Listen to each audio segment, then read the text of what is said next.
What a game. It was intense, it was entertaining, maybe even mad sometimes. How did you say it yourself? Yeah, roller coaster. Huh? So we were fantastic until we were rubbish, and then we were good again. So that's it, and that's why we won 4-2. You could see in the faces where we didn't control it anymore. You could just see how good Tottenham can be, and but for the majority of the game, we just controlled it in an extreme good way. And played really good stuff ourselves, scored incredible goals, wonderful goals. It was a really good game. Besides, yes, we struggled slightly. I made the changes. Look, that's my job. You make the changes and then you see, oh, it's not getting better now. So would I do it exactly the same again? It's not about the boys. It's just like the rhythm. You saw Stefan Bacicic, he looks in training. He needs that. Didn't play for 8 months, or whatever. And I'm pretty sure he felt in a moment like he sits on a bicycle on a motorway or something like that. So, and it's fine. He has to get through this, and that's all important experiences and you can make. And so I'm absolutely happy. Yeah, I don't like the goals we conceded. They had more chances. We had more chances. So, how is that? Mad game in moments. But all good. We won it and fine. Well, you said that these are the last 3 games you want to see your team perform, and this is the first time, of course, out of these 3. So how pleased overall we can say, forget about maybe you said there might be time they were rubbish, but like actually they played really well overall. No, the boys played a really good game, but we lost our organization in that moment. So they were everywhere, and that means in football, nowhere. And that's the problem. So, no, it was a really good game. But when you are 4-0 up, you could win this game to get 6-7, if we are 100% honest, against a really good side. But now it's 4-2, and that's completely fine. It's it mirrors a little bit the season. We can be outstanding, and then not. It's all good, really. Look, we played an opponent today. I don't know. I think Aston Villa lost, all right? So if they win today, they're 4 points behind Aston Villa. They can chase them. They can chase Champions League, stuff like this. So they had the real reason to go. We had, because of that result before the game, saved 3rd. So you need, in sports like that, on that level, you need to find your spark. Why you do the extra yard. And the boys found it. And I love that. I really love that. And then after 4-0, they probably thought, a warm day in Liverpool, we are all not used to that. That's it. Let's bring it over the line. And in that moment, Tottenham came back, and that's it. That's really no problem today, obviously. So it's absolutely fine. We won the game, and I'm very happy. Still time to think, but Anfield was special tonight. How much did you enjoy it, and how much will you miss this place? How much I will miss it, I don't know. You feel that when you are not here anymore, but I enjoyed it a lot, that's true. Yeah, outstanding place, outstanding atmosphere. Yeah, Wolves will be tricky. Yeah? So from that point of view, let's see how we get through this. But now first, again, boys, couple of days off. That's very important because pretty much all of them play either Euros or Copa. So it's super. Let's go away, whatever, and come back, and then we prepare. Enough time to prepare Aston Villa. Good. And then we play against Wolves. That's it. Much appreciated. Jurgen, your penultimate home game as Liverpool manager. Sun was shining, crowd were in good voice, and did we see a proper Liverpool performance? What do you mean by that? Let's not do this. Sounds like an offense. You're right. It was a bit what we are outstanding until we are not, but then we find a way again. So it was a really good game. Look, let's tell the story of the whole situation is Aston Villa lose before. Tottenham can, if they win, can put pressure on Aston Villa again to fight for the Champions League. With the same result, we are safe 3rd. So in high performance things, you need a reason, you need a spark to why go for it. I would say it's enough to go for 3 points, but you never know. And the boys showed today it's enough to go for 3 points, to make this place a special place. And Anfield was a special place today again, because the boys played outstanding until we didn't. But it was 4-0 up. I made the changes. We lost organization definitely in that moment, concede the goals. And yeah, then you could see how good Tottenham could be if we would have led them before, but we didn't. And then we came back in the game, and it's fine. We could score the 5th and the 6th or whatever, and it's absolutely fine. I'm absolutely happy with the performance. The boys were really, really good. I really thought they showed how much they love football, and that's a really important message. In terms of performance, how much of a step up did that feel from the last couple of weeks? In front of the goal, massively. But we were good. We were good in pretty much all areas offensively. The movements were right. We were calm on the ball. The passes were right. Rhythm was good. So many things were really good. So, you saw at the very beginning, like when Tottenham started playing, you saw, hey, that's tricky. Good first 10, yeah. It's tricky. With little passes, you try to. But we stayed calm. We knew that happens. As long as they don't break the line, it's all fine. Let them pass. Then if we can force the next one back, that's it. That's what they do. We win one of them, and we end up in front of their goal. So that's the idea. And from that moment on, momentum changed, and that was the moment we started controlling the game. So with lesser possession in them, but that's an unnecessary possession pretty much. I liked our game a lot, to be honest. And then finishing, obviously the goals were outstanding, and everybody involved in all offensive things, and obviously everybody's involved in that, was really, really good. So many individuals we could pick out, but how sharp did Mo look today? Yeah, it was outstanding. Mo played a really, really good game. This side with Harvey together was extremely strong, and we are really happy for him that he could play the way he played today. It's just important for the boys. None of the boys, not that now Mo or whatever, or another one, wants to play. Not great. Why would they? Yeah. So then you have to find a way back, and Mo found it. It's absolutely outstanding. You can see what he's capable of. Any part of you sort of stood there now thinking, if only we could have done that a couple of weeks ago? Oh, I'm too old for that. For this kind of thinking, I'm too old. That doesn't work. So I know it doesn't work, so why should I think it? No, I know world is probably like that. I'm not part of that group. No, you do it when you do it, and if you miss it, then you miss it. But still bring it over the line in the best possible way. Somebody told me before the game, if we win all 3, we can achieve the 5th highest points tally of all this great Liverpool sides who were here. Well, is that the real reason for everybody? I don't know. For me, it is. So let's try it. We will try. For you today, it's a penultimate home game, so I can't keep doing that. That's great. Love it. Is it starting to get emotional for you, or are you still business mode? No. I would be alive. I'm now completely, would say I'm the highest level, and bam, I want to do this and that. I cannot pretend like that. But I was not emotional today because I now have another one. So that's how it is. I know that Wolves will be tricky. It will be a tricky day. I don't know how we thought that, but it's in 2 weeks' time. Why should I worry today? For now, it's good. I don't have to say it all the time. I love absolutely everything about this club, but yeah. We will see how that day will be. Maybe we are lucky and it's pouring down like crazy, so we cannot stay outside after the game. Might hide some tears as well, right? Yeah, wouldn't see that on top of that, so let's see. There's a good chance that it will pouring down, by the way. Yeah. Right. Thank you. As well, that in football, you know, either as a manager or a player, you know when the end is coming. You don't only get to choose. Yeah, which can be difficult. But I think if they can win the next couple of games, that'll make it a little bit easier. Again, I mentioned earlier, it's kind of a disappointing end of the season for them. But if you step back, and we have to do sometimes, look at the bigger picture, what he's done for this football club, then it is fantastic. We talk about the type of football he's played. It's been very entertaining. He's given young players a chance. They're back competing at the highest level. He's won some of the biggest prizes. And Kai, we see that on the sideline with him. We see him in his interviews. He's a very honest manager. He doesn't play. I don't think he plays too many games. He's not like this robot after games where he's almost just media trained. He seems a very honest manager, and managing a big club is obviously very draining. So enjoy his break. He's been an amazing manager. I hope he does get a couple of decent results over the last few weeks. I can say that now because I know they're not going to win the league title.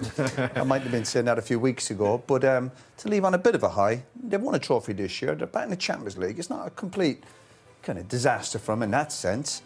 and enjoy your break. And I'm sure he'll be back at a big club next year and the year after. It's interesting that the choice of words that he used to describe him as a manager being emotional. He's used those words himself this week. A manager that skills are about the emotion, the energy he puts into his performances on the sideline, the work he does in the training ground with the players as well, and it's delivered trophies. It's delivered every major honour for Liverpool in his time at the club. Are we going to miss him for more than this, though? Is it beyond Liverpool that it's going to be felt, Jamie, in terms of what he's brought to the Premier League, in terms of that personality, that charisma? Yeah, I mean, it's hard to be funny in your own language, let alone to come and be intelligent, funny in a foreign language. The guy is just a genius in many respects. He's added so much to the game. Like Roy says after a game, I think he calls it spot on. He's never insulted fans' intelligence. Of course, if you're not a Liverpool fan, he might have wound you up at times, but you still have the utmost respect for him because you love the way Liverpool played. There's always a high energy. They always give 100%. He treats his players extremely well, it seems. He doesn't tend to fall out with too many of them. They all want to play for them. You never hear murmurings of a player fallout. If it is, it's quashed very quickly, like Salah was. That's why it was so rare last week, wasn't it? But it didn't last long. He played him again, and he's although I can imagine he's a big man, he's got maybe a big ego, that's never got in the way of what's the best for the team. And you talk about great managers in the Premier League, he's certainly up there with them, even in the world. I mean, his record is as good as anybody's. And he faced a juggernaut in Manchester City. It's been incredibly difficult in that respect because they'd have won a lot more trophies. But he will leave as an absolute legend, not just in his club, but as a Premier League legend as well. They play to win. They play to win Liverpool every week. We see a lot of managers, there's tactics and there's risks and pressure on these managers, of course. But every time you see him, he's out there to win games. He doesn't really park the bus. He's not that negative manager where he's thinking, we'll sit in. There's been times, of course, where they've had to do that when they're up against brilliant teams, whether it be Europe against Man City. But when he turns up, his mindset you can see, and that's reflected in the way the teams play, that high-risk football. Liverpool are there to win football matches. Yeah. Danny, I think I was going to agree with what Roy's saying there, because throughout my time, at Liverpool with him, we never once went into a game thinking we couldn't win, or there was a negative mindset on the approach. It was on the front foot. It was believing in your abilities, believing in the systems the system that is set up for that game, the tactics we've done through the week. It make everyone be totally prepared and feel full of confidence going into football matches, and that is a huge strength of his. The personality that he's brought to the league, like you've said, the charisma, the connection with the fans, the relationship with the city, I think is unique, in a sense, especially for a man who's come from Germany to come here and connect. Personnel perspective, the team's in good shape. They've got a winning mentality, a team that's hungry to succeed. Great. I don't know if it'll be seamless. Let's have a look at those. How do you follow it? I mean, that's the thing, David. If you only got to look in history, you've got trying to follow Sir Alex Ferguson, trying to follow Arsene Wenger. It's been impossible, really. And even now, you look at how long it's taken for those clubs to transition and win, titles since. And it's going to be the same with Jurgen Klopp. Now, the one that I guess he would never say it publicly, but if it is Arne Slot coming in, I'm sure he thinks to himself, I'm really pleased they've not won 3 or 4 trophies this year. Obviously leaving, maybe going somewhere. Obviously had a great career here. The main one is your captain, Virgil van Dijk. What are you going to do with him? That's a really key one. He'll obviously have respect for him as a player. And Mo Salah, I think, I wouldn't be surprised if Mo Salah goes in the summer. I can see, he looked like he was going to go last year. Trent, 25 years of age. What do you think about that one, Daniel? That's a tough one, because I think all the top clubs around Europe are going to be sniffing, and then you've got Liverpool, who I think they've got to do everything in their power to get him to sign on the dotted line, because you can't lose a man of Trent's, he's from the city, you're talking guys like Stevie G and Jamie Carragher who have represented one club, and I think that's what you kind of want for Trent, I think. And I think if they lost him, I think, of course, Mo and Verge, they're guys that, they've brought in, they've been absolutely world-class for the football club. But the local lad in Trent who's become a superstar at the football club, he's the one that you want to make sure... You don't want to be You don't want to be letting them leave for free. That's the key. You have to make sure you get some kind of fee for players. If you speak to them and say, look, I'm not going to sign for the group of players. But there'll be lots of changes. New manager, new staff coming in. There's obviously been changes at board level. Who's going to be making the decisions? So it's certainly a big summer coming up for Liverpool Football Club, without a doubt. We've spoken so much about how well Liverpool's been run. I'm actually amazed that so many of those players have sort of got to... But some players say, I'll wait till the summer and the agents. They play all these games. Not rarely you get to one year, though, is it? Well, but it happens. But the players are in control of that. It's not up to Liverpool. The players will decide when they're going to sit down and discuss contracts or if they're going to stay on. Players are in total control, particularly when you get to last year. They're in total control of the situation, not Liverpool, so it'll be up to the players. A little chink of honesty there, Michael, by saying he's not full throttle. I mean, he's human at the end of the day. Oh, Steve, the last month, when he's losing these games, he's gone out of the FA Cup, gone out of the Europa League, he's out of the chase for the title. If you had said to him 3 or 4 weeks ago, you can walk, he's only doing it now because he's got the pride, he's got the legacy. Everybody, wants to celebrate his time at Liverpool, but really, he probably checked out 1, 2, 3 weeks ago once all these trophies were going out. He's not enjoying this, playing for nothing. I mean, he's won Champions Leagues and Premier Leagues and all these big... playing for 3 points. He's saying, no, I'll maybe get like the 3rd highest record. He's not interested in that. It's pride now. He's not going through the motions, but he said that. It's an unusual situation, isn't it? Yeah, it's not a nice situation, especially when you're a winning manager like he's been. If it was all planned properly, they would be going for the league. This would be, and it would all come to a big crescendo, and win or lose or whatever, it'd be a celebration anyway. But now it's finished with a bit of a damp squib, let's be honest. He probably checked out mentally slightly, not totally, but slightly a few weeks ago when all those titles were going. And that is entirely normal. That's not a big headline, that's just normal. Yeah, it's human instinct, isn't it? Yeah. But I think, looking back, and it's easy to look back, obviously, but to come out and say that he was going to leave it hasn't worked, has it? Let's be fair. That has hurt Liverpool Football Club and him and his legacy, because coming out, he felt emotionally probably to get it out. I can't do this and do the job and know that I'm going to go. I need to tell you. Maybe a couple of months later for me, so that the club still would have had time to go and get his replacement. But to come out for the length of time that they know now, it was all a bit of a surprise and a shock to everyone in football. But you can understand it. He's lost his energy. His energy needs to be recharged, as he said. And if he's feeling like that and now they're not playing for anything, then it's only human nature. He's not going to be right at it, what we call really at it. If they were still in the hunt, they're still in the hunt to win the league, my word. It'd be a different Klopp that we're seeing. Yeah, I think it's normal. To sort of like check out. When it was announced, I was surprised, to be honest, with the timing. But it's what it is, and it can't be easy for him, like playing for nothing. At this stage, normally, like Michael said, winning European trophies and Premier Leagues, and you get to a stage now where you sort of like, but you can't wait, to be honest. I think it's no different to when you're a player and you sort of like know you're at the end of your career and you're going to retire, and you get to a stage where you sort of like. You become like reflecting on everything, and you sort of like take every day as it comes because you know you're nearly finished. I think it's the same with him. I think you can see with his demeanour and that he's quite relaxed. Where before he was quite full throttle, like he said. But yeah, it's normal. And 2 more games, and he's looking for those sort of standards again today, isn't he? Yeah, and when he sits back in the grand scheme of things, give it 1, or 2 final pushes to get the season over with. 6 points, finish with pride, finish on a high, and then the emotions are going to take over anyway, regardless of the result at the end. So it's going to be a big celebration, and he fully deserves it. Commiserations. You are only the 3rd team to come here and score twice against Liverpool in the Premier League this season. So how frustrating that you got yourselves into that position to start with? Yeah, look, it's a glass half full assessment, which I don't mind. It's not the usual I get.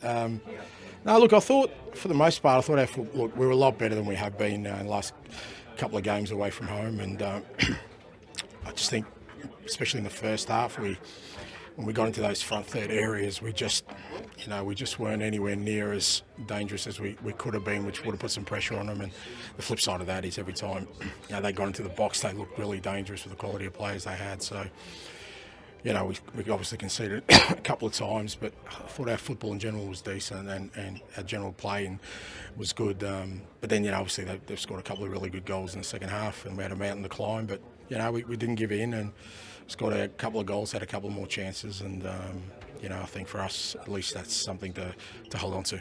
Yeah, I mean, there are positives, but that's 4 in a row defeats now. What do you need to change ahead of next week? It's nothing drastic. We just got to get better at who we are and get a better version of ourselves. That's what we'll keep working at. Like I said, today was a little bit more like ourselves, unlike our last 2 away appearances. So from that perspective, that gives me something to keep pushing the guys with. You sometimes see a bit of frustration when things are going wrong. There was an incident just before half-time. I think it was at Emerson Royale and Christian Romero. Did you have to have a word with them? What was that about as they came off the pitch? No, look, the lads are, they care, so they're frustrated. They want to, they're not happy with the current situation and they want to address it. So it just shows they care. So I don't need to address anything with them. 3 left? Yeah, 3 to go. 3 big ones to go. 2 at home. So we certainly want to change the current trend of results and get a good chance next week. Thanks, Ange. The players over the last few weeks. So I think today he's probably thinking, he'll go easy on them. But he still must be disappointed with, again, the goals they've conceded. Yeah, a little bit of fight back at the end. But I think he'll be glad to get to the end of the season. Again, on reflection, he'll probably think, listen, it's been a decent season when you think of it. It's his first season at the club. They lost Keane. And he'll want to get players into the club over the next, as long as it depends how long he's at the club, or the next 2 transfer windows. That's what most managers do. They look at the players, they'll think he's up to it, and they'll move players around. You just hope he gets the backing, obviously, at the club, and that's always another kind of different discussion with Spurs. What kind of money they're going to spend, which players they're going to go after, and I'm sure there'll be a couple leave. I think that's just a normal progression of any club, and particularly when a manager is, 1 season into the club, he'll want to make changes. They had such a good start to life under Ange Postecoglou. It was record-breaking. Unbeaten in the first 10, he won 8 of those games. But then the last 25 have them in the bottom half of the table. I think 11th in terms of the points they've taken over that period. Did the first 10 games actually create a problem for Ange